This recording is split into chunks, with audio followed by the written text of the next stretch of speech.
প্রিয় শিক্ষার্থীবৃন্দ, রিপন স্যারের পক্ষ থেকে আবার তোমাদেরকে শুভেচ্ছা ও অভিনন্দন জানাচ্ছি আমার চ্যানেল R&S খান বাংলা পাঠশালাতে। আশা করি সবাই ভালো আছো।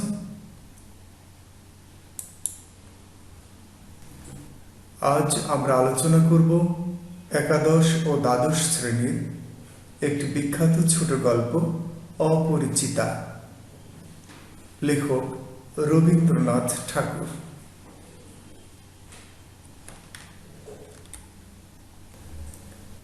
আমরা যেহেতু গল্পটি বেশ বড়, সেজন্য কবি পরিচিতি আমরা এখানে আলোচনা করব না। আমরা সরাসরি গল্পটি এখানে উপস্থাপন করে এই গল্পটির যে শব্দগুলি কঠিন সেগুলির অর্থ এবং ব্যাখ্যা করার চেষ্টা করব, এবং প্রিয় শিক্ষার্থীবৃন্দ, তোমাদের পরীক্ষাতে যে লাইনগুলি অনুধাবনের জন্য আসে সেগুলি আমরা ব্যাখ্যা করার চেষ্টা করব। প্রিয় শিক্ষার্থী, আমরা শুরু করছি। আজ আমার বয়স 27 মাত্র। এই জীবনটা না দৈর্ঘ্যের হিসাবে বড়, না গুণের হিসাবে। এই কথাগুলি বলছে কে? এই কথাগুলি বলছে গল্পের একটি চরিত্র, যে চরিত্রটি উত্তম পুরুষে কথা বলছে, অর্থাৎ আমি। এই আমিটাকে এখানে অনুপম নামের একজন ব্যক্তি, যে গল্পের নায়ক, সে হচ্ছে এখানে উত্তম পুরুষ এই গল্পটি উপস্থাপন করছে। আমরা যদি পরোক্ষভাবে মনে করি রবীন্দ্রনাথ ঠাকুর নিজেই গল্পটি বলছে এবং তার নিজের কাহিনী, সেটিও বললে ভুল হবে না। অর্থাৎ রবীন্দ্রনাথ ঠাকুর অনুপম চরিত্রের মধ্য দিয়ে এই গল্পটিকে উপস্থাপন করেছেন। তাহলে আজ আমার বয়স 27 মাত্র। এই গল্পটিতে যিনি নায়ক চরিত্রে রয়েছেন, কেন্দ্রীয় চরিত্র অনুপম, তার বয়স 27 হলো আজকে। এই জীবনটা না দৈর্ঘ্যের হিসাবে বড়, না গুণের হিসাবে। অর্থাৎ অনুপমের জীবনটা যে এমন দীর্ঘ হয়েছে তাও নয়, অর্থাৎ মাত্র 27 বছর, না গুণের হিসাবে, অর্থাৎ তার কোনো গুণও নাই। এখানে আমরা ব্র্যাকেটে দিয়েছি বয়স ও গুণ উভয় দিক দিয়ে তার জীবনটা তুচ্ছ। কেন তুচ্ছ তার অর্থ সে পরে প্রকাশ করছে। তবু ইহার একটু বিশেষ মূল্য আছে। সেই মূল্যটি কিসে? ইহা সেই ফুলের মতো, অর্থাৎ অনুপমের জীবনটাকে যদি আমরা ফুলের সাথে তুলনা করি, তাহলে ইহা সেই ফুলের মতো যাহার বুকের উপরে ভ্রমর আসিয়া বসিয়াছিল। অর্থাৎ এই ভ্রমরটি হচ্ছে তার সেই আকাঙ্ক্ষিত নায়িকা কল্যাণী, এবং সেই পদক্ষেপের ইতিহাস, সেই পদক্ষেপ অর্থাৎ তাহাকে পাওয়ার জন্য যে তার চেষ্টা ছিল, সেই পদক্ষেপটির ইতিহাস তাহার জীবনের মাঝখানে ফলের মতো গুটি ধরিয়া উঠিয়াছে। ফলের মতো গুটি ধরিয়া উঠিয়াছে, অর্থাৎ পুরোপুরি ফল হয় নাই, অর্থাৎ তার জীবনটা পরিপূর্ণ জীবনে রূপান্তরিত হতে পারে নাই। কিসের জন্য পারে নাই? কারণ সে কল্যাণীকে পায় নাই। এই জন্য আমরা ব্র্যাকেট দিয়েছি, দেখো, অনুপমের জীবনকে যদি ফুলের সাথে তুলনা করা হয়, তাহলে কল্যাণী হলো ভ্রমর, আর সেই ভ্রমরের সংস্পর্শে ফুল কুড়িতে পরিণত হয়েছে। অর্থাৎ জীবনটা কেবল মাত্র কুড়িতে পরিণত হয়েছে, কিন্তু পরিপূর্ণ ফলে পরিণত হয়নি।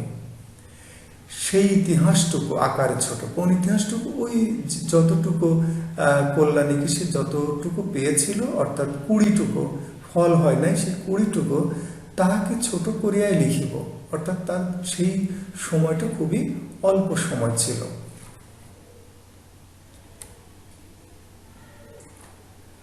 ছোটকে যাহারা সামান্য বলিয়া ভুল করেন না, তাহারা ইহার রস বুঝিবেন। অর্থাৎ ক্ষুদ্র সবসময় যে ক্ষুদ্র তা নয়, তার মধ্যেও অনেক কিছু লুকায়িত থাকতে পারে। সেই ওই লুকায়িত জিনিসকে বুঝতে পারাটার নামই হচ্ছে সাহিত্যের ভাষায় রস বলে। কলেজে যতগুলো পরীক্ষা পাশ করিবার সব আমি চুকাইয়াছি। তার মানে অনুপম পড়ালেখা শেষ করেছে। ছেলেবেলায় আমার সুন্দর চেহারা লইয়া পণ্ডিত মশাই আমাকে শিমুল ফুল ও মাকাল ফলের সহিত তুলনা করিয়া বিদ্রূপ করিবার সুযোগ পাইয়াছিলেন। কেন পাইয়াছিলেন? কারণ এখানে যে ফল খাবারের অযোগ্য আর যে ফুলের গন্ধ নাই, সেই দুটিকেই উপস্থাপন করা হয়েছে। অর্থাৎ অনুপমের ছেলেবেলা থেকেই তার পণ্ডিত মশাই বুঝেছিলেন যে এর জীবনটা আসলে শিমুল ফুল ও মাকাল ফলের মতো, মানে গন্ধও নাই, স্বাদও নাই। ইহাতে তখন বড় লজ্জা পাইতাম, কিন্তু বয়স হইয়া এই কথা ভাবিয়াছি, যদি জন্মান্তর থাকে তবে আমার মুখে স্বরূপ এবং পণ্ডিত মশাইদের মুখে বিদ্রুপ আবার যেন অমনি করিয়ায় প্রকাশ পায়। এই কথাগুলি অনুপম বলেছে আক্ষেপের সাথে, কারণ সে বড় হয়ে দেখেছে যে আসলে ছোটবেলায় পণ্ডিত মশাই যে কথা বলতো সেটি আসলে সত্য, তার দ্বারা কোনো কিছুই কাজ সম্ভবপর হয় নাই।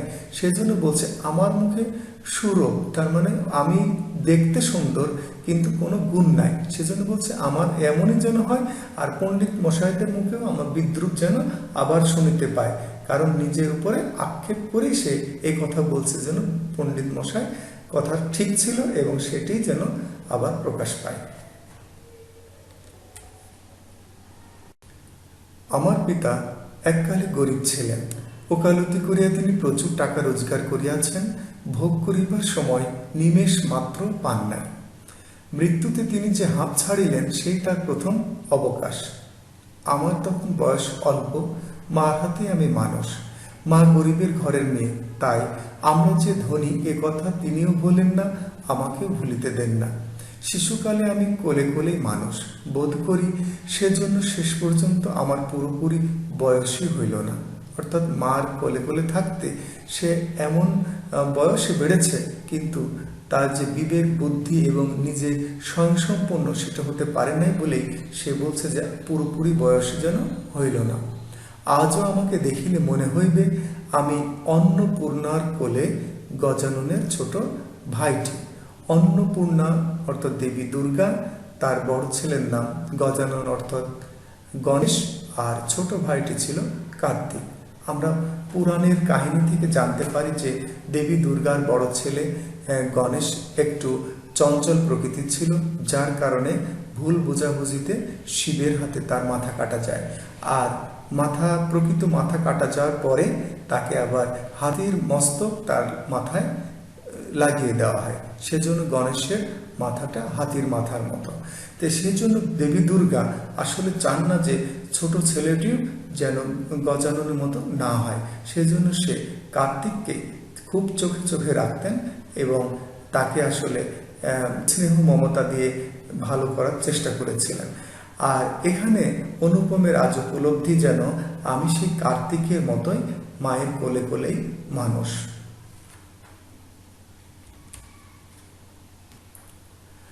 আমার আসল অভিভাবক আমার মামা। তিনি আমার চেয়ে বড়জোর বছর 6 বড়, কিন্তু ফল্গুর, এখানে ফল্গু হচ্ছে ভারতের গয়া অঞ্চলে অবস্থিত নদী, যার একটি বিশেষত্ব হচ্ছে উপরের দিকে বালির আস্তরণ, মানে স্বাভাবিকভাবে দেখলে মনে হবে যে একটি চর পড়া নদী, মরা নদী, কিন্তু ভিতরে জলস্রোত, অর্থাৎ ভিতর দিয়ে আবার পানি প্রবাহিত হচ্ছে। বালির মতো তিনি আমাদের সমস্ত সংসারটাকে নিজের অন্তরের মতো শুষিয়া লইয়াছিলেন। এই বাক্যটিকে যদি আমরা ব্যাখ্যা করি তাহলে বোঝা যাবে যে বাইরের দিক থেকে মনে হবে যে মামা এই সংসারের কেউ কিছু নয়, কিন্তু আসলে তিনি এই সংসারের সবকিছু। তাহলে সেই অবস্থাটাকে তিনি ফল্গুর বালির মতো তিনি উপস্থাপন করেছেন। তাহাকে না খুঁড়িয়া এখানকার এক গণ্ডূষ, এই গণ্ডূষ শব্দের অর্থ এক হাতের তালুতে যতটুকু, রস পাইবার জো নাই, অর্থাৎ তাকে যদি আমরা তার কাছ থেকে না অনুমতি নেই তাহলে এই সংসারে কোনো কিছুই করা সম্ভব না। এই কারণে কোনো কিছুর জন্যই আমাকে কোনো ভাবনা ভাবিতেই হয় না। কন্যার পিতা মাত্রে স্বীকার করিবেন আমি সৎপাত্র, তামাকটুকু পর্যন্ত খায় না। তার মানে অনুপমের ধারণা যে তামাক খায় না বলে আমি সৎপাত্র। ভালো মানুষ হওয়ার কোনো ঝঞ্ঝাট নাই, তাই আমি নিতান্ত ভালো মানুষ। কারণ অনুপম ছোটবেলা থেকে ভালো মানুষ হয়ে বেড়ে উঠছে, সেজন্য তার ভালো মানুষ হওয়ার কোনো চিন্তা নাই। মাতার আদেশ মানিয়া চলিবার ক্ষমতা আমার আছে। অনুপম বলছে মাতার আদেশ সবসময় মানতে সে পারে। কিসের জন্য? বস্তুত না মানিবার ক্ষমতা আমার নাই। তার মানে না মানতে পারি বলেই, অর্থাৎ মায়ের কোনো আদেশ না করার ক্ষমতা তার নাই, অতএব আদেশ মানিয়া চলার ক্ষমতা তো থাকবেই। অন্তঃপুরের শাসন চলিবার মতো করেই আমি প্রস্তুত হইয়াছি। অন্তঃপুর অর্থাৎ ঘরের ভেতরে যে শাসন, সেটি মেনে চলায় তার জন্য সারা জীবন ঘটেছে, সেজন্য সে বলছে আমি প্রস্তুত হয়ে আছি।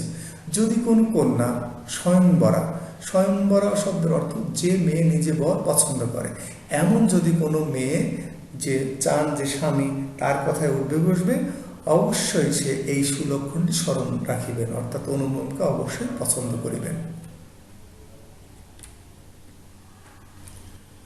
অনেক বড় ঘর হইতে আমার সম্বন্ধ আসিয়াছিল, কিন্তু মামা বিবাহ সম্বন্ধে তার একটা বিশেষ মত ছিল। ধনীর কন্যা তার পছন্দ নয়। কেন পছন্দ নয়? কারণ ধনীরা হয়তো বা তার কথা মতো চলবে না।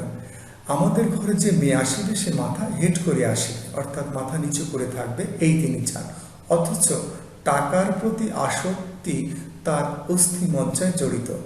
তিনি এমন বেহাই চান, অর্থাৎ তার ভাগ্নের যিনি শ্বশুর হবেন চান যার টাকা নাই, অথচ যে টাকা দিতে কসুর করিবেন, অর্থাৎ এমন বেশি টাকা নাই কিন্তু যা আছে তা চাইলেই দিয়ে দেবে, কসুর করিবেন না, কোনো রকম ওজোর আপত্তি করিবেন না, কসুর শব্দ অর্থ। যা হোক শোষণ করা চলিবে, অথচ বাড়িতে আসিলে গুড়গুড়ির পরিবর্তে বাঁধা হুঁকায় তামাক দিলে যা নালিশ খাটিবে না। তাহলে এখানে দুইটি হুঁকার কথাই বলা হচ্ছে। একটি জমিদারি হুঁকা, অর্থাৎ তোমরা দেখবে যে একটি দীর্ঘ নলের সাথে একটি বড় স্ট্যান্ডের সাথে একটি বড় নল লাগানো থাকে, যেটা দূর থেকে আরাম চেয়ারে বসে টানা যায়। আর একটি হচ্ছে বাঁধা হুঁকায়, অর্থাৎ হাতে করে গ্রামের মানুষেরা যা খায়। তো সেজন্য বলছে যে এমন শোষণ করবে যে বাড়িতে আসবে, গুড়গুড়ি রয়েছে, তারপরও বাঁধা হুঁকা দিচ্ছে, কিন্তু তারপরও কোনো নালিশ করিবে না। আমার বন্ধু হরিশ কানপুরে কাজ করে। সে ছুটিতে কলকাতায় আসিয়া আমার মন উতলা করিয়া দিল। সে বলিল, ও হে মেয়ে, যদি বলো একটি খাসা মেয়ে আছে।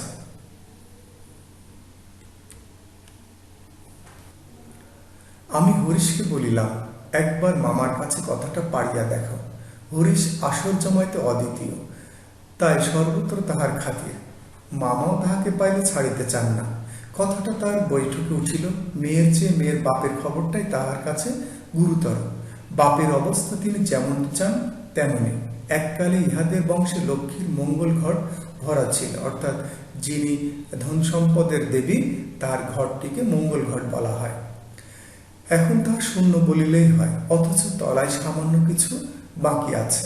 দেশে বংশমর্যাদা রাখিয়া চলা সহজ নয় বলিয়া ইনি পশ্চিমে গিয়া বাস করিতেছেন, অর্থাৎ কলকাতার বাইরে তিনি পশ্চিমের দিকে যে বাস করছেন, কানপুর যেটাকে এখানে বলা হচ্ছে, কানপুরে যে বসবাস করছেন। সেখানে গরিব গৃহস্থের মতোই থাকেন, একটি মেয়ে ছাড়া তার আর নাই। সুতরাং তাহারই পশ্চাতে লক্ষ্মীর ঘরটি একেবারে উপর করিয়া দিতে দ্বিধা হইবে না।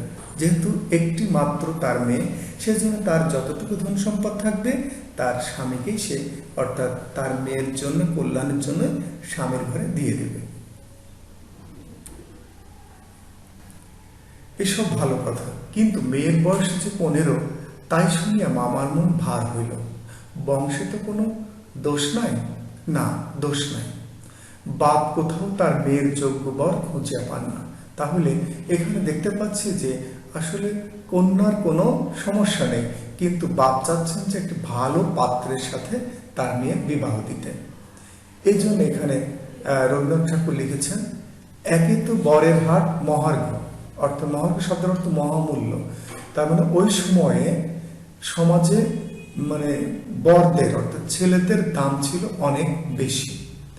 তাহার পরে ধনুক ভাঙাপন। তাহার পরে ধনুক ভাঙাপন বলতে মেয়ের বাপ যে চাচ্ছেন সৎ পাত্র, এটি হচ্ছে তার ধনুক ভাঙাপন। এই ধনুক ভাঙাপন একটি প্রবাদ বাক্য। এটি কোথা থেকে এসেছে আমাদের এটি জেনে নেওয়া দরকার, যে ধনুক ভাঙাপন এক কথায় বলা সুকঠিন প্রতিজ্ঞা।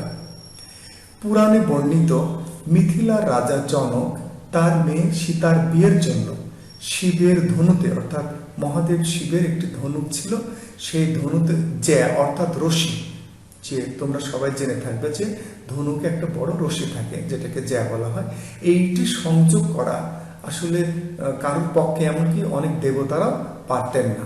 সেই জন্য এই মিথিলার রাজা বলেছিলেন যে আমার মেয়েকে বিয়ে করতে চায়, তাকে অবশ্যই এই ধনুকে কি করতে হবে, রশি পরাতে হবে।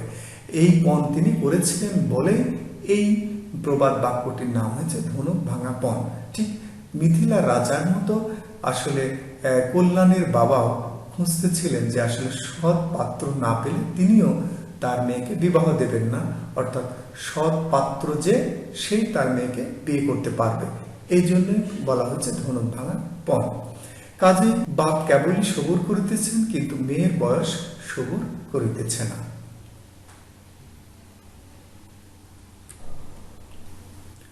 যাই হোক, হরিশের সরস রসনার গুণ আছে, অর্থাৎ হরিশের জিহ্বার যে কথা বলার খুব গুণ আছে।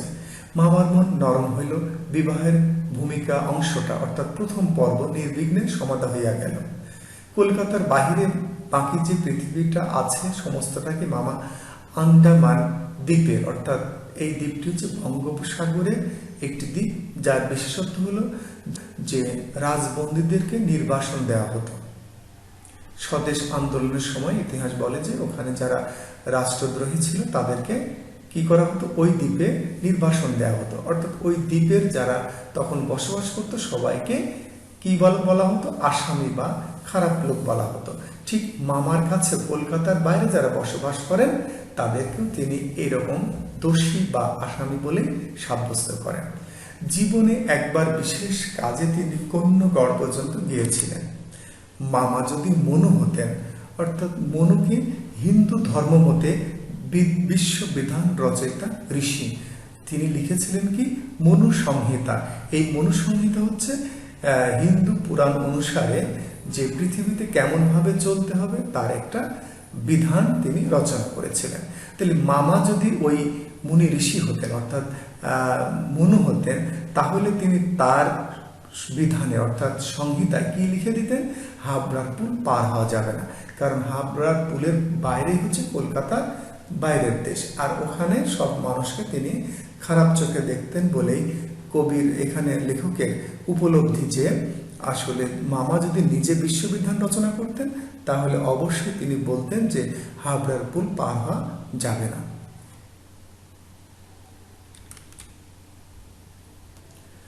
মনের মধ্যে ইচ্ছা ছিল নিজের চোখে মেয়ে দেখিয়া আসিব, এই কথাকে বলছে অনুপম।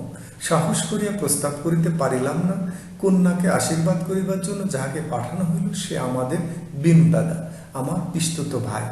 তাহার মতো রুচি এবং দক্ষতার পরে তার উপরে আমি 16 আনা নির্ভর করতে পারি। বিনুদা ফিরে আসিয়া বলিলেন, মন্দ নয় হে, খাঁটি সোনা বটে। বিনুদাদা ভাষাটা অত্যন্ত আর্ট, চমৎকার, সুন্দর করে কথা বলে।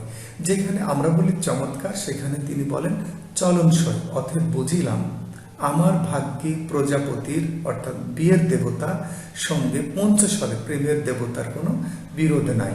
এই বাক্যটি আমরা যদি ব্যাখ্যা করি তাহলে আমরা দেখতে পাবো যে অনুপম যাকে মনে মনে পছন্দ করেছে, অর্থাৎ পঞ্চস্বর তার প্রতি সহায় প্রেমের দেবতা। এখন যখন বিনু দাদা আসিয়া বলিলেন যে হ্যাঁ মেয়ে ঠিক আছে এবং মামাও রাজি হইলেন, অতএব বিয়েটাও হবে, অর্থাৎ প্রজাপতি দেবতা সন্তুষ্ট, তার মানে পঞ্চস্বরের সাথে প্রজাপতি স্বরের কোনো বিরোধ নাই। আমাদের সমাজে দেখা যায় যে অনেক সময় যে একজনের সাথে প্রেম হচ্ছে কিন্তু বিয়ে হচ্ছে অন্যজনের সাথে। এখানে বলা যায় যে পঞ্চস্বরের সাথে প্রজাপতির বিরোধ রয়েছে বলে এমনটা হলো, কিন্তু অনুপম ভাবলো যে এই প্রজাপতি দেবতার সাথে পঞ্চস্বর দেবতার কোনো বিরোধ নাই, কারণ যাকে সে পছন্দ করেছে আবার প্রজাপতি দেবতার দয় সে আবার তাকে বিয়ে করতেও যাচ্ছে।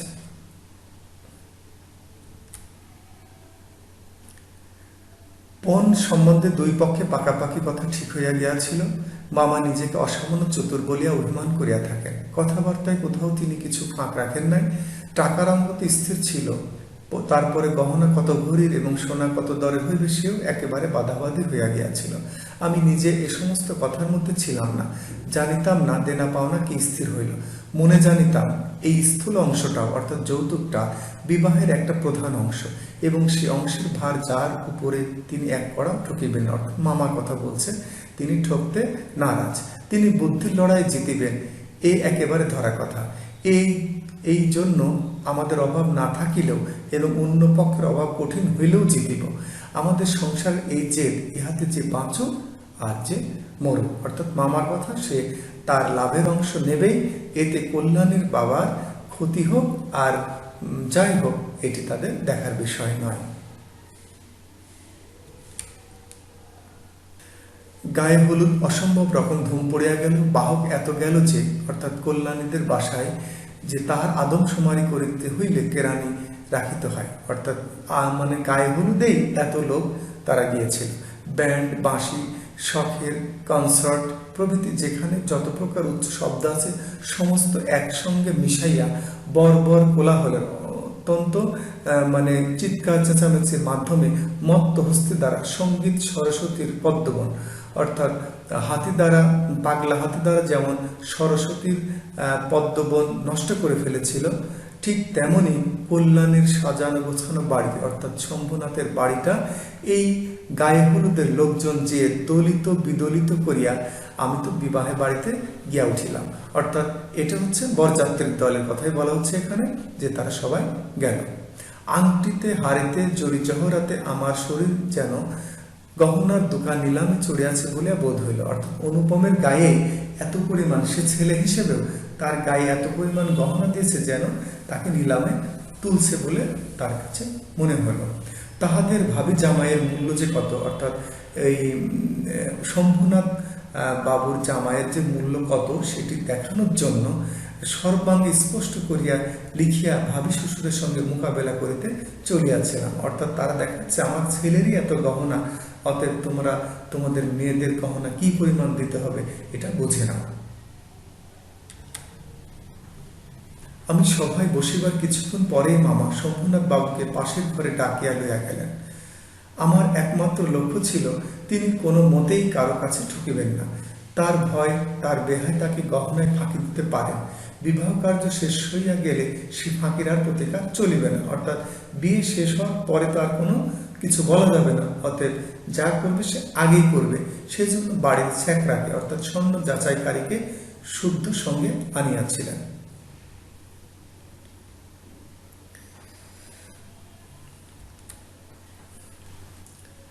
পাশের ঘরে গিয়া দেখিলাম মামা এক তক্ত বসে, অর্থাৎ খাটের উপরে, এবং ছ্যাকরা তাহার দাড়িপাল্লা, কোষ্ঠী পাথর প্রভৃতি লইয়া নিজেই বসিয়া আছে। শম্ভুনাথ বাবু আমাকে বলিলেন, তোমার মামা বলিতেছেন বিবাহের কাজ শুরু হইবার আগেই তিনি কনের সমস্ত গহনা যাচাই করিয়া দেখিবেন, ইহাতে তুমি কি বলো? আমি মাথা হেট করিয়া চুপ করিয়া রহিলাম। মামা বলেন, ও আবার কি বলিবে? আমি যা বলিব তাহাই হইবে। শম্ভুনাথ বাবু আমার দিকে চাহিয়া কহিলেন, সেই কথা তবে ঠিক, সেই কথা তবে ঠিক, উনি যা বলিবেন তাই হইবে, এ সম্বন্ধে তোমার কিছুই বলিবার নাই? আমি একটু ঘাড় নাড়ার ইঙ্গিতে জানাইলাম, এসব কথায় আমার সম্পূর্ণ অনধিকার। তার মানে অনুপমের মামার কথার বিরুদ্ধে যাওয়াটা তার অনধিকার চর্চা। আচ্ছা তবে বসো, মেয়ের গা হইতে সমস্ত গহনা খুলিয়া আনিতেছি। এই কথা কে বলল? শম্ভুনাথ বাবু। এই বলিয়া তিনি উঠিলেন। মামা বলিলেন, অনুপম এখানে কি করিবে? ও সভায় গিয়া বসো। শম্ভুনাথ বলিলেন, না সভায় নয়, এখানে বসিতে হইবে। কিছুক্ষণ পরে তিনি একখানা গামছায় বাঁধা গহনা আনিয়া তক্তপোষের অর্থাৎ বড়চৌকির উপর মেলিয়া ধরিলেন। সমস্তই তাহার পিতামহীদের আমলের গহনা, অর্থাৎ পিতা বা তার পিতা দাদাদের গহনা। হাল ফ্যাশনের সূক্ষ্ম কাজ নয়, যেমন মোটা তেমনই ভারী। ছ্যাকরা গহনা হাতে তুলিয়া লইয়া বলিল, এ আর কি দেখিব? দেখিব কি, ইহাতে খাদ, এমন সোনা এখনকার দিনে ব্যবহারই হয় না। গহনাগুলির মধ্যে একজোড়া ইয়ারিং ছিল। শম্ভুনাথ সেইটে ছ্যাকরার হাতে দিয়া বলিলেন, এইটে একবার পরখ করিয়া দেখো। ছ্যাকরা কহিল, ইহা বিলাতি মাল, ইহাতে সোনার ভাগ সামান্যই আছে। শম্ভুবাবু ইয়ারিং জোড়া মামার হাতে দিয়া বলিলেন, এটা আপনারা রাখিয়া দিন। মামা সেটা হাতে লইয়া দেখিলেন, এই ইয়ারিং দিয়াই কন্যাকে তারা আশীর্বাদ করিয়াছিলেন। তারা যে কানের দুল, ইয়ারিং অর্থাৎ কানের দুলটি দিয়ে মেয়েকে আশীর্বাদ করেছিলেন, সেইটি আসলে বিলাতিমান এবং তাতে সোনা নাই বললেই চলে। শম্ভুনাথ বাবু যখন মামাকে এটি হাতে দিয়ে দিলেন, তখন মামার অপমানের আর শেষ থাকলো না। মামার মুখ লাল হইয়া উঠিল। দরিদ্র তাহাকে ঠকাইতে চাহিবে, কিন্তু তিনি ঠকিবেন না, এই আনন্দ সম্ভব হইতে বঞ্চিত হইলেন এবং তাহার উপরে কিছু উপরি পাওনা জুটিল, যেটা তিনি অপমানিত হইলেন। অত্যন্ত মুখ ভার করিয়া বলিলেন, অনুপম, যাও, তুমি সবাই গিয়ে বসবে। শম্ভুনাথ বাবু বললেন, না, এখন সবাই বসিত হইবে না, চলুন আগে আপনাদের খাওয়াইয়া দেয়। মামা বলিলেন, সে কি কথা, লগ্ন? শম্ভুনাথ বাবু বললেন, সেজন্য কিছু ভাবিবেন না, এখন উঠুন। বরযাত্রীদেরও আহার হইয়া গেল। আয়োজনের আড়ম্বর ছিল না, কিন্তু রান্না ভালো এবং সমস্ত বেশ পরিষ্কার পরিচ্ছন্ন বলিয়া সকলেরই তৃপ্তি হইল। বরযাত্রীদের খাওয়া শেষ হইলে শম্ভুনাথ বাবু আমাকে খাইতে বললেন। মামা বললেন, সে কি কথা, বিবাহের পূর্বে বর খাইবে কেমন করিয়া? এই সম্বন্ধে মামার কোনো মত প্রকাশকে তিনি সম্পূর্ণ উপেক্ষা করিয়া আমার দিকে চাহিয়া বলিলেন, তুমি কি বলো, বসিয়া যাইতে দোষ কিছু আছে? মূর্তিমতী মাতৃ আজ্ঞা স্বরূপী মামা উপস্থিত, তার বিরুদ্ধে চলা আমার পক্ষে অসম্ভব, আমি আহারে বসিতে পারিলাম না। তখন শম্ভুনাথ বাবু আমাকে বলিলেন, আপনাদিগকে অনেক কষ্ট দিয়াছি, আমরা ধনী নই, আপনাদের যোগ্য আয়োজন করিতে পারি নাই, ক্ষমা করিবেন। রাত হইয়া গেছে, আর আপনাদের কষ্ট বাড়াইতে ইচ্ছা করি না। এখন তবে? মামা বলিলেন, তা সবাই চলুন, আমরা তো প্রস্তুত আছি। শম্ভুনাথ বলিলেন, তবে আপনাদের গাড়ি বলিয়া দেই, অর্থাৎ গাড়ি ডেকে তুলে দিতে চাচ্ছেন। শম্ভুনাথ কহিলেন, ঠাট্টা তো আপনিই করিয়া সারিয়াছেন, ঠাট্টার সম্পর্কটাকে স্থায়ী করিবার ইচ্ছা আমার নাই। অর্থাৎ শম্ভুনাথ বাবু যখন তাকে গাড়ি দিয়ে বাড়ি পাঠাই দিতে চাচ্ছে, মানে বরযাত্রী সহকারে, তখন মামা বলছে যে আপনি ঠাট্টা করিতেছেন। তখন শম্ভুনাথ বলিল, ঠাট্টা তো আপনিই করিয়া সারিয়াছেন, ঠাট্টার সম্পর্কটাকে স্থায়ী করিবার ইচ্ছা আমার নাই। মামা দুই চোখ এত বড় করিয়া মিলিয়া অবাক হইয়া রহিলেন। শম্ভুনাথ কহিলেন, আমার কন্যার গহনা আমি চুরি করিব, এই কথা যারা মনে করে তাদের হাতে আমি কন্যা দিতে পারি না। তারপরে যা হইল সে আমি বলিতে ইচ্ছা করি না। ঝাড় লণ্ঠন ভাঙিয়া চুরিয়া জিনিসপত্র লণ্ডভণ্ড করিয়া বরযাত্রীর দল দক্ষ যজ্ঞের, অর্থাৎ দক্ষ যজ্ঞ কি, মহাদেব শিব কর্তৃক দক্ষের যজ্ঞ লণ্ডভণ্ড করা হয়েছিল, তার সাথে তুলনা দেওয়া হয়েছে, পালা সারিয়া বাহির হইয়া গেল। অর্থাৎ বরযাত্রী সহ সবাই সবকিছু নষ্ট করে, ভাঙচুর করে, লণ্ডভণ্ড করে তারা ওখান থেকে অপমানিত হয়ে বেরিয়ে আসলো শম্ভুনাথ বাবুর বাড়ি থেকে। বাড়ি ফিরিবার সময় ব্যান্ড, রসন চৌকি হচ্ছে সানাই, ঢোল, কাঁসির সমন্বয় একটি সুর, ও কনসার্ট, নানা ধরনের বাদ্যযন্ত্রের সম্মিলিত সুর একসঙ্গে বাজল না। তার মানে তারা বরযাত্রীর সময় যা নিয়ে গিয়েছিল সেগুলো আর বাজল না, কারণ অপমানের কারণে। এবং অব্রের ঝাড়গুলো, অর্থাৎ সাদা রঙের যে ঝাড় বাতি তারা নিয়ে গেছিল, আকাশের তারার উপর আপনাদের কর্তব্যের বরাত দিয়া কোথায় যে মহানির্মাণ লাভ করিল সন্ধান পাওয়া গেল। অর্থাৎ ঝাড়বাতি যে সাদা রং সেটি সব নিভে গেল, অর্থাৎ সেই ঝাড়বাতি কোথায় যে মিলে গেল রাতের অন্ধকারে, সেটি গেল মহানির্বাণের সাথে, বলছে এটা খুঁজে পাওয়া গেল না। মস্ত বাংলাদেশের মধ্যে আমি একমাত্র পুরুষ, অর্থাৎ অনুপম নিজেকে নিজেই বলছে, যাহাকে কন্যার বাপ বিবাহের আসর হইতে নিজে ফিরাইয়া দিয়াছেন।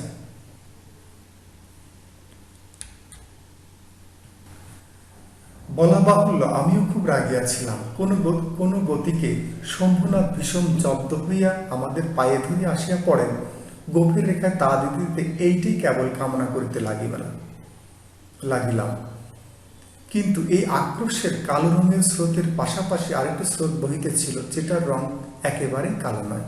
প্রিয় শিক্ষার্থী, এখানে একটা বিষয় বলা দরকার, যে দুটি রঙের কথা বলা হচ্ছে, একটি প্রতিশোধের রং অর্থাৎ কালো রং, এর পাশাপাশি আরেকটি রং যেটি সাদা নয়, শুভ্র রং, সেটি হচ্ছে এই কল্যাণীর প্রতি অনুপমের ভালোবাসার রং।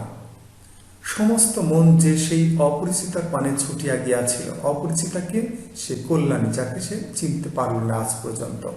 এখন যে তাহাকে কিছুতেই টানিয়া ফেরাইতে পারি না।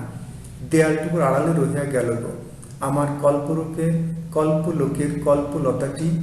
বসন্তের সমস্ত ফুলের ভার আমাকে নিবেদন করিয়া দিবার জন্য নত হইয়া পড়িয়াছিল। অর্থাৎ তার কল্পনায় যে লতাটি ছিল কল্যাণী, সে তাকে অনুপমের কাছে নিবেদন করার জন্য সব কিছু প্রস্তুত করিয়াছিল।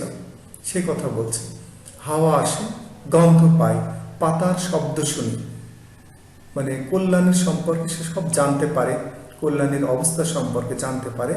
সেই জন্য এই কথা বলছে, হাওয়া আসে, গন্ধ পায়, পাতার শব্দ শুনি, কেবল আরেকটি মাত্র পা ফেলার অপেক্ষা। এমন সময় সেই এক পদক্ষেপের দূরত্বটুকু এক মুহূর্তে অসীম হইয়া উঠিল। এই কথাটি অনুপম কেন বলছেন? যে বিয়ের আসর থেকে, মানে বিয়ে আর 7 পাক দিলেই হয়তোবা কল্যাণী তার হতে পারত, কিন্তু ঠিক তার পূর্ব মুহূর্তেই সেখান থেকে, সে বিয়ের আসর থেকে তার মামাকে এবং বরযাত্রীর দলকে শম্ভুনাথ বাবু অপমান করে তাড়িয়ে দিয়েছে। সেই পদক্ষেপটি আসলে তার জীবনে এতটাই দূরত্ব হইল যেন আর কল্যাণীকে তার পাওয়া হল।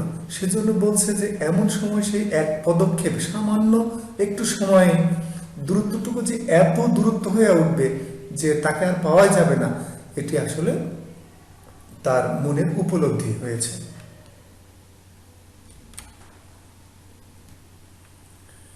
দিন যায়, একটা বৎসর গেল। মামা তো লজ্জায় বিবাহ সম্বন্ধের কথা তুলিতেই পারেন না। মার ইচ্ছে ছিল আমার অপমানের কথা যখন সমাজের লোককে ভুলিয়া যাইবে তখন বিবাহের চেষ্টা দেখিবে। এদিকে আমি শুনিলাম সে মেয়ের নাকি ভালো পাত্র জুটিয়াছিল, কিন্তু সে পণ করিয়াছে বিবাহ করিবে না। আমি কল্পনায় দেখিতে লাগিলাম, সে ভালো করিয়া খায় না, সন্ধ্যা হইয়া আসে, সে চুল বাঁধিতে ভুলিয়া যায়। তার বাপ তার মুখের পানে চান আর ভাবেন, আমার মেয়ে দিনে দিনে এমন হইয়া যাইতেছে কেন? হঠাৎ কোনো দিন তার ঘরে আসিয়া দেখেন মেয়ের 2 চক্ষু জলে ভরা। জিজ্ঞাসা করেন, মা তোর কি হইয়াছে বল আমাকে। মেয়ে তাড়াতাড়ি চোখের জল মুছিয়া বলে, কই কিছুই তো হয়নি বাবা। বাপের এক মেয়ে যে বড় আদরের মেয়ে, যখন অনাবৃষ্টির দিনে ফুলের কুড়িটির মতো মেয়ে একেবারে বিমর্ষ হইয়া পড়িয়াছে, তখন বাপের প্রাণ আর সহিল না। তখন অভিমান ভাসাইয়া দিয়া তিনি ছুটি আসিলেন আমাদের দ্বারে। এটি হচ্ছে অনুপমের নিতান্তই কল্পনার বিষয়, যে অনুপম ভাবছে যে কল্যাণীর অবস্থা খুব খারাপ, সে খাওয়া দাওয়া করে না। এই অবস্থা দেখে শম্ভুনাথ বাবু যে জিদ ধরে বসেছিলেন, সেই জিদটি ভেঙে তিনি দৌড়াতে দৌড়াতে অনুপমের মামার কাছে এসে বলবেন আবার বিয়ের কথা।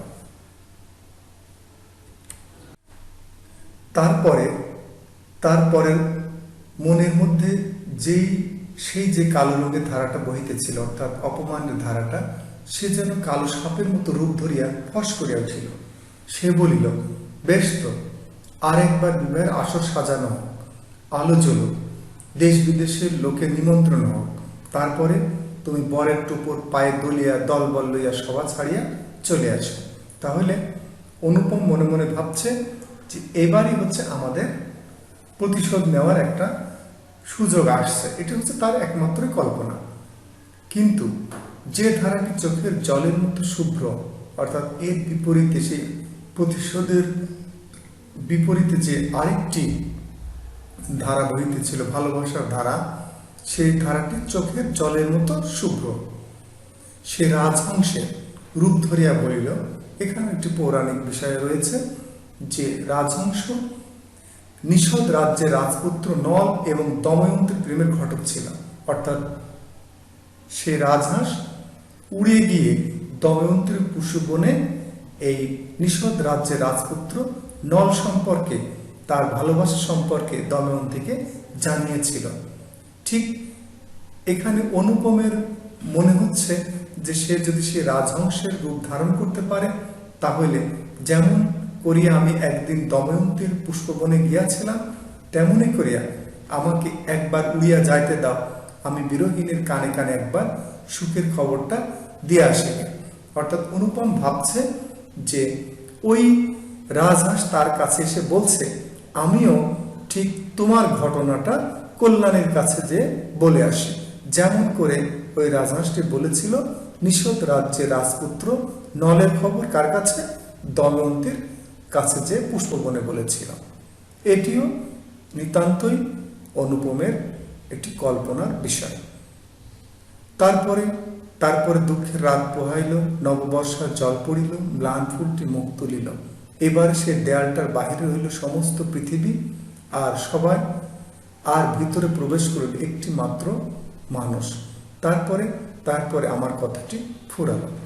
প্রিয় শিক্ষার্থী, এই বাক্যটি একেবারে গল্পের শেষ বাক্য হওয়ার কথা ছিল, কিন্তু এখানে শেষ করে দিয়ে আবার তিনি ঘটনাটিকে পুনরায় ব্যক্ত করেছেন।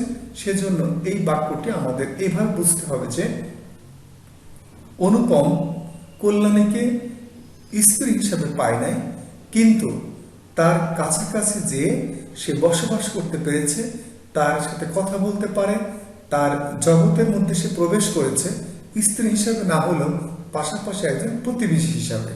সেজন্য বলছে তারপর দুঃখের রাত পোহাইল, তার যে কষ্ট ছিল সেটি গেল, নববর্ষার জল পড়িল, ম্লান ফুলটি মুখ তুলিল, অর্থাৎ কল্যাণী তার দিকে মুখ তুলে বলছে এবার সে দেয়ালটার বাহির হইল সমস্ত পৃথিবী। যেহেতু একটি মাত্র মানুষের দেয়ালের মধ্যে প্রবেশ করলো, অর্থাৎ কল্যাণীর জগতে প্রবেশ করতে পারলো অনুপম, আর সমস্ত দেয়ালটার বাইরে সমস্ত পৃথিবী আর সবাই। তারপরে আমার কথাটি ফুরালো, অর্থাৎ এখানে লেখক রবীন্দ্রনাথ বলছে মানে অনুভবের পক্ষ থেকে যে আমার কথাটি ফুরালো, কারণ আমি কল্যাণীর পৃথিবীতে প্রবেশ করতে পেরেছি। এই প্রবেশ করাটি কেমন সেটি আবার বলার জন্য তিনি গল্পের বাকি অংশ আবার ব্যাখ্যা করেছেন।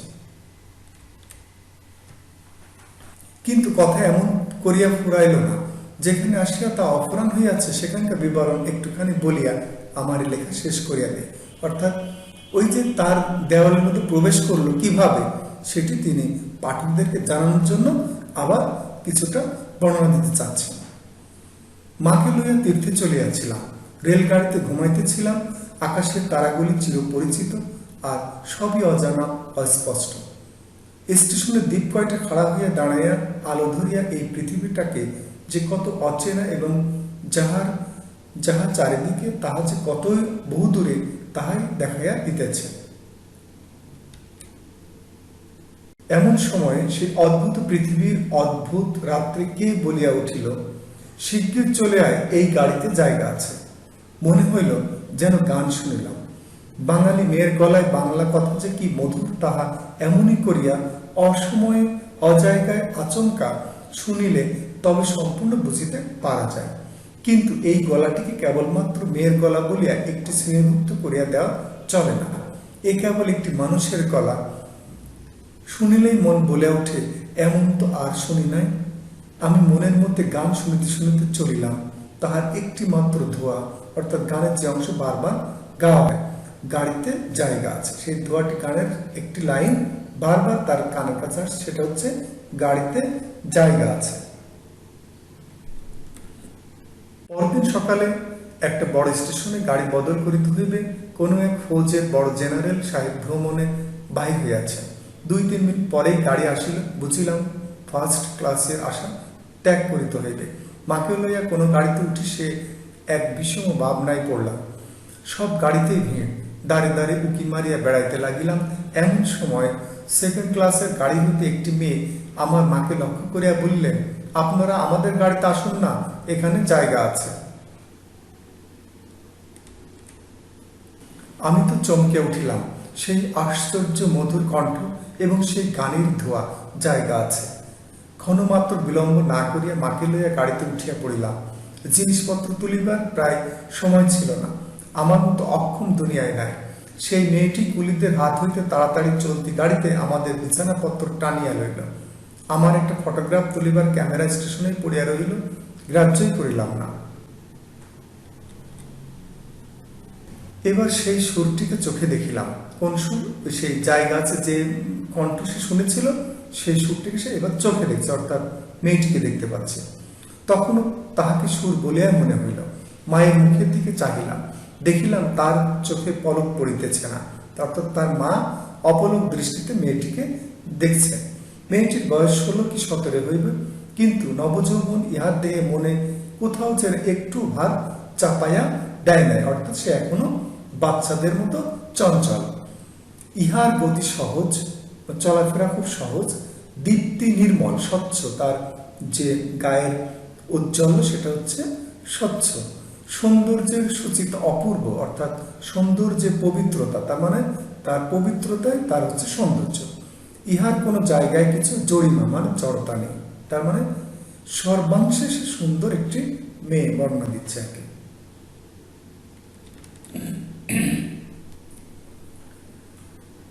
মা হঠাৎ কারো সঙ্গে আলাপ করিতে পারেন না, মানুষের সঙ্গে দূরে দূরে থাকাই তার অভ্যাস।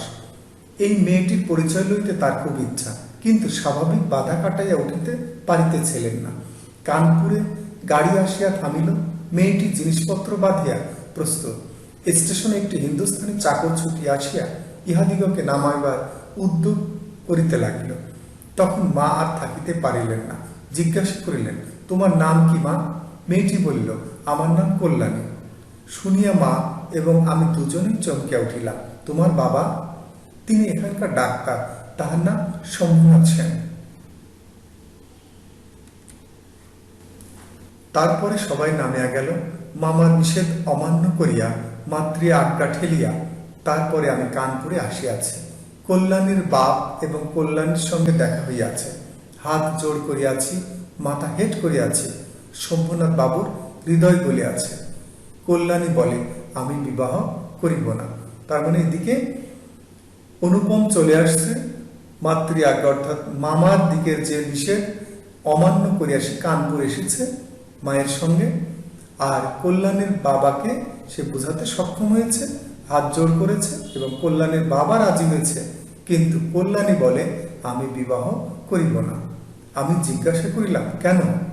সে বলিল, মাতৃ আজ্ঞা। কি সর্বনাশ, এ পক্ষে মাতল আছে নাকি? অর্থাৎ তার যেমন মামা, ওর মামা আছে কিনা। তারপরে বুঝিলাম মাতৃভূমি আছে, অর্থাৎ এই মাতৃ আজ্ঞা হচ্ছে মাতৃভূমির জন্য কল্যাণী আসলে কিছু করতে চায়। সেই বিবাহ ভাঙার পর হইতে কল্যাণী মেয়েদের শিক্ষায় ব্রত গ্রহণ করিয়াছে, অর্থাৎ মাতৃভূমির জন্য সে মেয়েদেরকে শিক্ষায় শিক্ষিত করার যে ব্রত সেটি সে গ্রহণ করিয়াছে, এই জন্য সে আর বিবাহ করিবে না। কিন্তু আমি আশা ছাড়িতে পারিলাম না। সেই সুরটি যে আমার হৃদয়ের মধ্যে আজও বাজিতেছে, সে যেন কোনো ওপারের বাঁশি আমার সংসারের বাহির হইতে আসিল, সমস্ত সংসারের বাহিরে ডাক দিল। আর সেই যে রাত্রি অন্ধকারের মধ্যে আমার কানে আসিয়াছিল, জায়গা আছে, সে যে আমার চিরজীবনের গানের ধোয়া হইয়া রহিল। তখন আমার বয়স ছিল 23, এখন হইয়াছে 27। এখনো আশা ছাড়ি নাই, কিন্তু মাতুলকে ছাড়িয়াছি। নিতান্ত এক ছেলে বলিয়া মা আমাকে ছাড়িতে পারি নাই। অর্থাৎ বলছে যে মাকে নিয়ে সে কানপুরে চলে আসছে, এখানে বসবাস করে। এটা তার সেই 23 বছর বয়সের সময় যে ঘটনা ঘটিয়াছিল, অর্থাৎ মায়ের সেই গাড়িতে বা বিয়ের সময়, আজ এখন 27 হয়েছে। এখন সে কি করছে? মাকে নিয়ে কানপুরে বসবাস করছে। তোমরা মনে করিতেছ আমি বিবাহের আশা করি? না, কোনো কালেই না। আমার মনে আছে, কেবল নেই এক রাত্রির অজানা কণ্ঠের মধুর সুরের আশা জায়গা আছে, নিশ্চয় আছে, নইলে দাঁড়াবো কোথায়? তাই বৎসরের পর বৎসর যাই, আমি এখানেই আছি। দেখা হয়, সেই কণ্ঠ শুনি, যখন সুবিধা পাই কিছু তার কাজ করিয়া দেই। মন বলে, এই তো আমি জায়গা পাইয়াছি। ওগো অপরিচিতা, তোমার পরিচয়ের শেষ হইল না, শেষ হইবে না, কিন্তু আমার ভাগ্য ভালো, এই তো আমি জায়গা পাইয়াছি।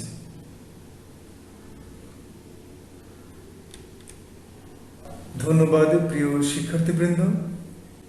আশা করি তোমরা গল্পটি পুঙ্খানুপুঙ্খভাবে বুঝতে পেরেছ। গল্পটি অনেক বড়, সেজন্য হয়তো সময় বেশি লাগলো। তারপরেও আমি কবি পরিচিতি এবং ভূমিকা অংশ বাদ দিয়ে আজকের এই ভিডিওটি উপস্থাপন করেছি। সবাই ভালো থাকবে, আমার জন্য দোয়া করবে। ধন্যবাদ, সুন্দর আগামীর প্রত্যাশায়।